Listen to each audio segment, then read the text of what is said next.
कोई भी सपना साकार करने के लिए सबसे जरूरी है सही कोच का होना। चुनिए IIEL को और करें अपने इंग्लिश का सपना साकार। बिस्मिल्लाहिर्रहमानिर्रहीम। अस्सलामु अलैकुम व रहमतुल्लाहि व बरकातुह। Brothers and sisters, how are you today? Are you well? I hope so.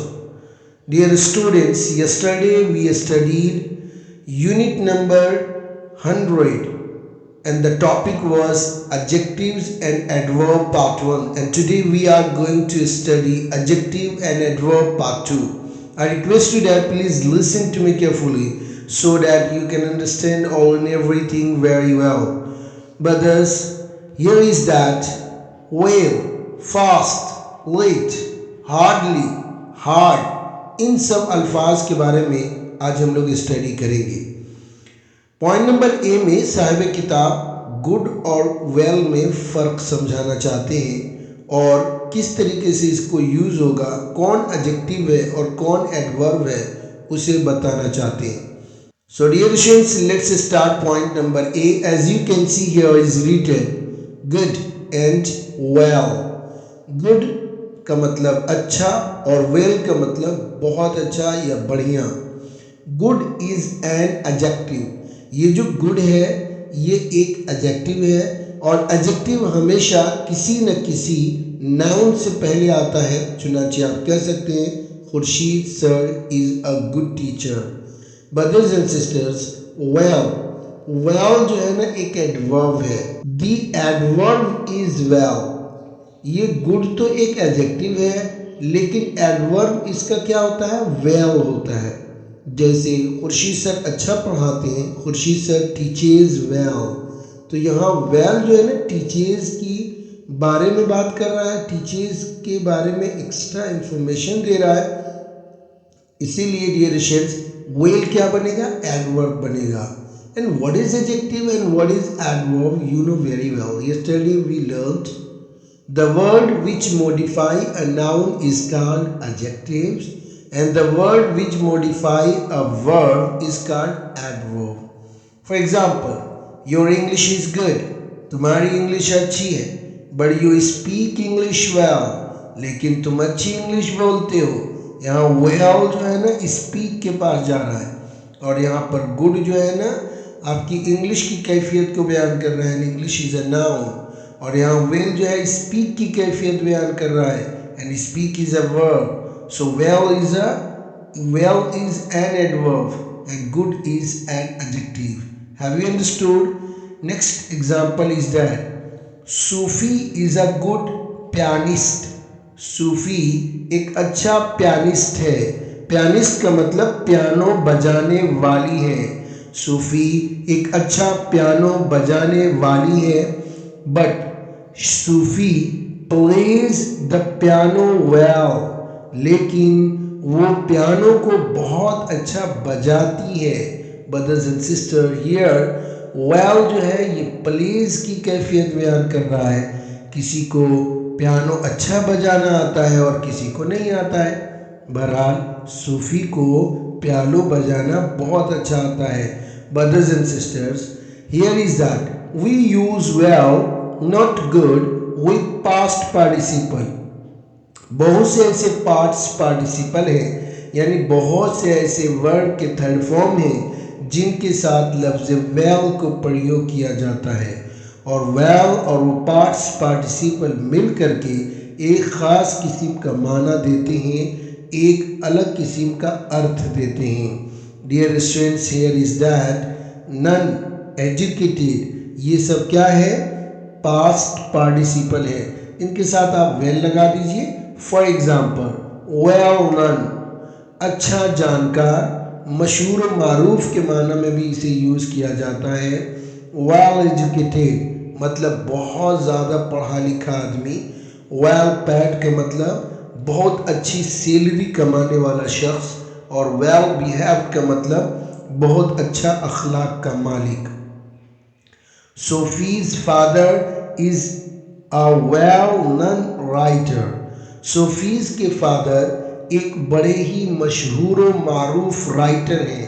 Brothers and sister, यहाँ वेल नोन का तर्जमा क्या किया मैंने, बहुत ही मशहूर व मारूफ writer.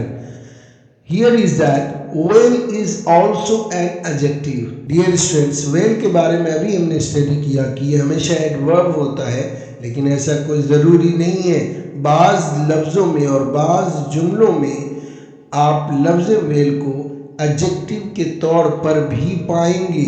Meaning in good health, उस वक्त इसका मतलब होता है अच्छी सेहत। For example, how are you today, आज तुम कैसे हो? आप जवाब देते हैं I am very well thanks, मैं बहुत अच्छा हूँ शुक्रिया। यहाँ पर आपने वेल जो है बहुत बेहतर के माने में, बहुत अच्छा के माने में इस्तेमाल किया है। Dear students, let's study some more adjective words. कुछ मजीद एडजेक्टिव वर्ड्स को पढ़ते हैं। Here is that fast, hard, late. Let's understand what are the meaning of these words। इन तमाम अल्फाज के मानी क्या हैं, चलिए उसे समझते हैं। These words are both adjectives and adverb। ये सारे अल्फाज दोनों के दोनों होते हैं, मतलब adjectives भी होते हैं और adverb भी होते हैं। इनके अंदर दोनों सलाहियत मौजूद है। adjective की सूरत में एक मिसाल लेंगे। Darren is a fast runner। Darren एक बहुत तेज दौड़ने वाला है, दौड़ने वाला है। For example, Darren is a fast runner. Darren बहुत तेज दौड़ने वाला है। एडवर्ब की सूरत में देखें, Darren can run fast. Darren बहुत तेज दौड़ सकता है। अब कैसे पहचानेंगे कि इस जुमले में ये एडवर्ब है या एडजेक्टिव, क्योंकि एक ही लफ्ज़ एडवर्ब और एडजेक्टिव दोनों के लिए प्रयोग किया जा रहा है। तो ये बात ध्यान में रखो। इनकी जो प्लेसमेंट है वो भी बहुत इंपॉर्टेंट है।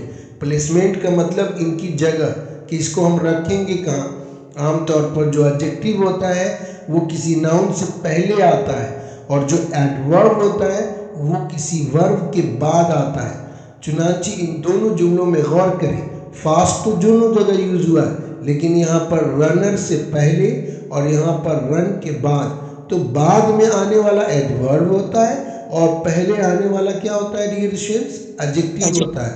ये भी एक खास पहचान है, इसकी प्लेसमेंट की वजह से आप पहचान जाएंगे। दूसरी चीज, अब खुद गौर व फिक्र करें कि आया ये कि जहाँ पर फास्ट यूज हुआ है उससे आगे पीछे जो है ना कोई नाउन यूज हुआ है या फिर कोई वर्ब यूज हुआ है। अगर वर्ब यूज हुआ है तो आप इसे आंख बंद करके एडवर्ब मान लीजिए, और अगर नाउन यूज हुआ है तो फिर उस सूरत में आप इसको एडजेक्टिव मान लीजिए, क्योंकि एडजेक्टिव क्या करता है, नाउन की कैफियत बयान करता है और एडवर्ब वर्ब की कैफियत को बयान करता है। तो ये भी एक आसान तरीका है जिससे आप पहचान जाएंगे कि कहाँ पर ये एडजेक्टिव के तौर पर यूज हुआ है और कहाँ पर ये एडवर्ब के तौर पर यूज हुआ है। It's hard to find a job right now. It's hard का मतलब मुश्किल है, फिलहाल जॉब तलाश करना मुश्किल है। कैट वर्क्स हार्ड, कैट बहुत मेहनत करती है। यहाँ हार्ड का मतलब क्या हो गया, बहुत बहुत ज़्यादा मेहनत करती है। गोया कि एक तरीके से यहाँ पर मेहनत की कसरत को बताया जा रहा है, मेहनत की सख्ती को बताया जा रहा है। कि कहते हैं लोग ना कि सख्त मेहनत करना, तो मेहनत की सख्ती बता रहा है, तो मेहनत करने की कैफियत को बता रहा है, वर्क्स की कैफियत को हार्ड बता रहा है। लिहाजा हार्ड यहाँ पर क्या हो गया बताओ, एक तरीके से एडवर्ब हो गया। जबकि आप कह रहे हैं it's hard to find a job right now, फिलहाल एक जॉब का तलाश करना बहुत मुश्किल है। यहाँ पर dear students as a adjective प्रयोग हुआ है। नेक्स्ट एग्जाम्पल में देखते हैं, सॉरी आई एम लेट, माफ़ करें मुझे थोड़ी ताख़ीर हो गई। और नेक्स्ट है आई गॉट अप लेट, आज मैं थोड़ा लेट उठा। यानी जो उठना है वो जल्दी भी हो सकता था और ये उठना देर से भी हो सकता है। बहरहाल आज जो मैंने उठा वो थोड़ा देर उठा, 7 बजे के बजाय 10 बजे उठा। सो डियर स्टूडेंट्स, यहाँ पर लेट क्या है, एडवर्ब है, और यहाँ पर लेट क्या है, एडजेक्टिव है। डियर स्टूडेंट्स, लेटली, लेट में ly लगा देंगे तो लेटली बन जाएगा। ये इक्वल टू रिसेंटली होता है, रिसेंटली के माना में होता है। For example, have you seen cat lately, क्या हाल ही में तुमने कैट को देखा है? Have you seen cat lately का तर्जमा ये भी हो सकता है, क्या हाल ही में आपने मिसेस कैट से मिले हैं, ये भी मतलब हो सकता है। Brothers and sisters, I hope so आपको ये समझ में आया होगा। नेक्स्ट पॉइंट में साहिब किताब कहते हैं हार्डली। हार्डली का मतलब वेरी लिटिल, ऑलमोस्ट नॉट। इसका उर्दू तर्जमा होता है बमुश्किल, ना के बराबर। यानी कोई चीज़ जो है ना आपको मिली लेकिन बड़ी मुश्किल से मिली, बमुश्किल मिली, बड़ी तलाश के बाद वो चीज़ मिली, तो वहाँ पर आप हार्डली को यूज़ कर सकते हैं। सारा wasn't very friendly at the party. सारा पार्टी में बहुत ज़्यादा फ्रेंडली नहीं थी।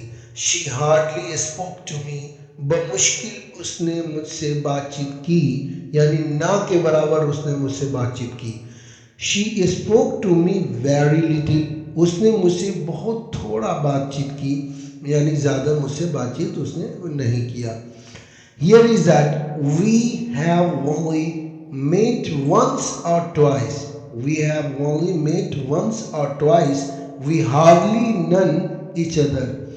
हम लोग सिर्फ और सिर्फ एक या दो मर्तबा मिले हैं। वी हैव मेट का मतलब होता है हम लोग मिले हैं। सो वी हैव मेट, यहाँ पर वनली लगाया का मतलब सिर्फ हो जाएगा। हम लोग सिर्फ एक या दो मर्तबा मिले।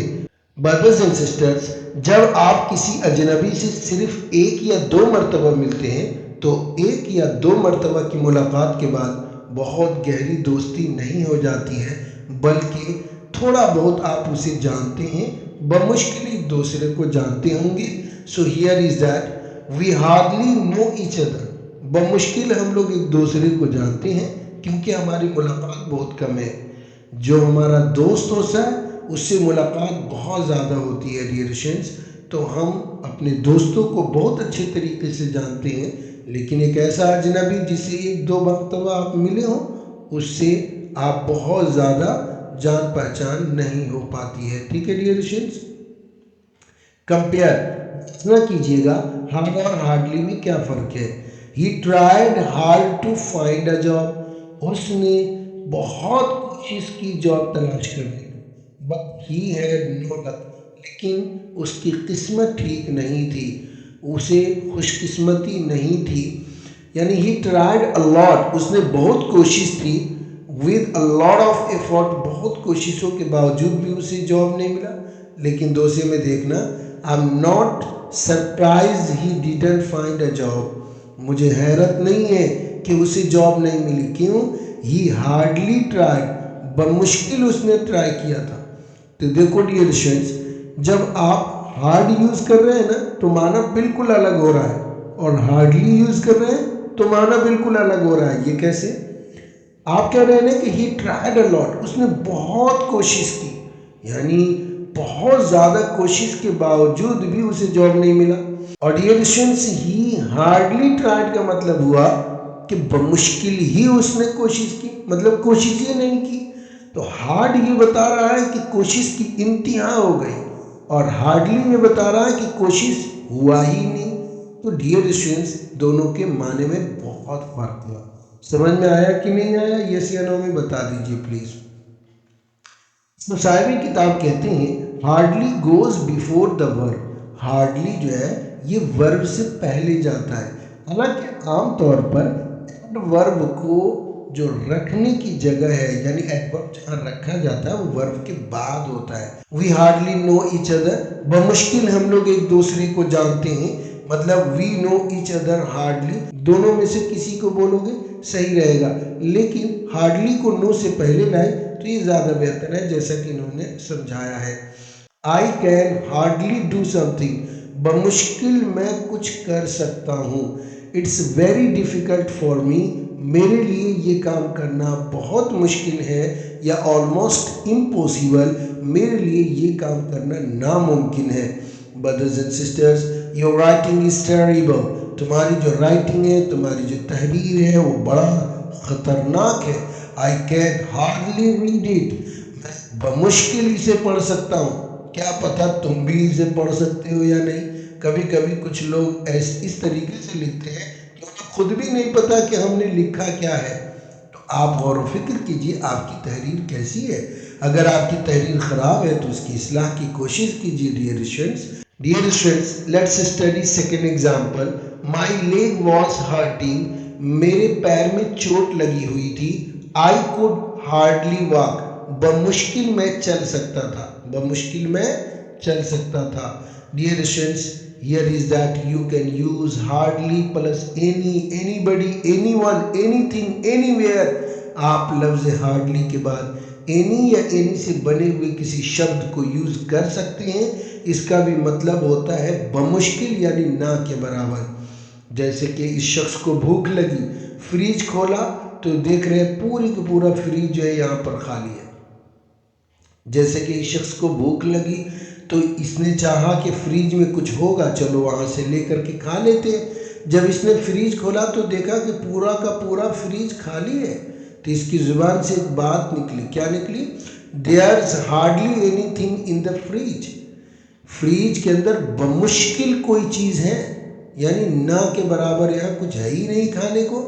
देखिए शायद एक या दो चीज़ यहाँ फ्रिज में आपको नज़र आ सकती है, वरना लगभग यहाँ कुछ है ही नहीं, पूरा का पूरा फ्रिज खाली है।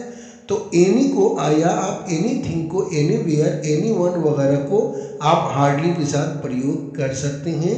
चलिए इस कन्वर्सेशन पर ध्यान दीजिए। एक कहता है how much money do you have, कितने पैसे हैं तुम्हारे पास? तो बी जवाब लेता है हार्डली एनी, बमुश्किल वही कुछ 10-5 रुपया। अच्छा जी, वेरी लिटिल यानी बहुत कम पैसे हैं, ऑलमोस्ट नन लगभग ना के बराबर है ही नहीं। Dear students, these two cameras are very similar, ये दोनों के दोनों कैमरे बहुत ही मिलते जुलते हैं। सिमिलर का मतलब होता है मिलते जुलते। There's hardly any difference between them, मुश्किल इन दोनों कैमरे के अंदर थोड़ा बहुत फर्क है, यानी इनके दरमियान कोई फर्क वगैरह नहीं है। नेक्स्ट एग्जाम्पल है the exam result were bad, इम्तहान के जो रिजल्ट थे, नताइज थे, वो बुरे थे। Hardly anybody in our class passed, बमुश्किल हमारे क्लास में किसी ने पास किया हो, यानी लगभग सारे बच्चे फेल हो गए थे, वही इक्का दुक्का बिल में जो पास हुआ हो। Dear students, here is that she was very quiet, वो बहुत खामोश थी। शी सैड हार्डली एनीथिंग, बमुश्किल उसने कुछ कहा। आप ऐसे भी कर सकते हैं शी हार्डली सैड एनीथिंग, बमुश्किल उसने कुछ कहा, यानी बमुश्किल उसने कुछ बोला, वो बोली ही नहीं। Dear students, this was very important and you should use these adverbs in your language. ये बहुत अच्छे एडवर्ब्स आपको साहिब किताब सिखा रहे हैं, इसे अपनी लैंग्वेज में इस्तेमाल करना चाहिए और सही इस्तेमाल का तरीक़ा इस चैप्टर से आपको और भी ध्यानपूर्वक सीखना चाहिए। तो बताइए डियर स्टूडेंट्स, यहाँ तक का पॉइंट समझ में आया ना? यस या no? Brothers and sisters, hardly ever का मतलब होता है ऑलमोस्ट नेवर, लगभग नहीं। I am nearly always at home in the evening, मैं लगभग हमेशा घर पर रहता हूँ शाम में। I hardly ever go out, बमुश्किल कभी मैं कहाँ जाता हूँ? घर से बाहर जाता हूँ, यानी मैं नहीं जाता हूँ। ऑलमोस्ट नेवर, लगभग मैं नहीं जाता हूँ, ये मुराद है। Dear students, hardly also means certainly not. Hardly का मतलब होता है यकीनन नहीं, ये भी माना देता है हार्डली। जैसे कि इन मिसालों में ध्यान दीजिए। It's hardly surprising that you are tired, कहते हैं ये कोई हैरत की बात नहीं है कि तुम थके हो, यानी तुम थके हुए हो, तो इसमें कोई हैरत की बात नहीं है। क्यों? इसलिए कि you haven't slept for 3 days, 3 दिनों से तुम सोए नहीं हो। और कोई भी शख्स जो 3 दिन तक नहीं सोएगा वो डेफिनेटली यकीनन वो थक कर चूर हो जाएगा। तो अगर आप थके हो तो इसमें कोई हैरत की बात नहीं है। इट्स सर्टेनली नॉट सरप्राइजिंग, ये बिल्कुल भी हैरत की बात नहीं है। The situation is serious, situation serious है, but it's hardly a crisis, लेकिन बमुश्किल या कह लीजिए कि बिल्कुल भी बहरान नहीं है। क्राइसिस का मतलब बहरान होता है। Brothers and sisters, I hope so आपको ये वंडरफुल क्लास बेहतर समझ में आया होगा और यहाँ पर लफ्ज़ well, fast, late, hard, hardly वगैरह के इस्तेमालात से आप बखूबी वाकिफ़ हो गए होंगे। मैं खुर्शीद अनवर कासमी अब आपसे जुदा होना चाहता हूँ। इंशाअल्लाह ताला आइंदा कल के फिर किसी वीडियो लेक्चर में हम आपसे मिलेंगे। अगर आप मेरी इस वीडियो को फर्स्ट टाइम देख रहे हैं तो मैं आपसे दरख्वास्त करूँगा कि हमारे चैनल को सब्सक्राइब करें और बेल आइकन ज़रूर दबाएं। इजाज़त दीजिए अपने टीचर खुर्शीद अनवर को। मिलते हैं फिर किसी नए वीडियो लेक्चर में। तब तक के लिए खुदा हाफिज़। अस्सलामु अलैकुम व रहमतुल्लाहि व बरकातहू।